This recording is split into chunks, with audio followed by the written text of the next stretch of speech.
terbesar di Aceh ini insya Allah sudah siap 80%. Dan 2 minggu yang lalu atau 2 minggu lalu kami juga sudah melakukan rapat dengan kabupaten kota, semuanya sudah menyampaikan untuk siap. Dan alhamdulillah anjungan-anjungan yang ada di Taman Ratu Saifuddin sampai sejauh ini boleh teman-teman lihat sudah 90% sudah dicat, sudah rapi lah.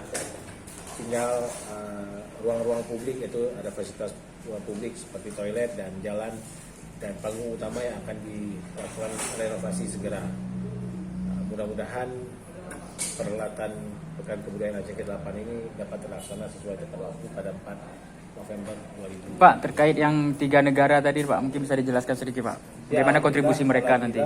Konfirmasi dari peserta internasional itu yang sudah confirm adalah Malaysia, India, dan Jepang.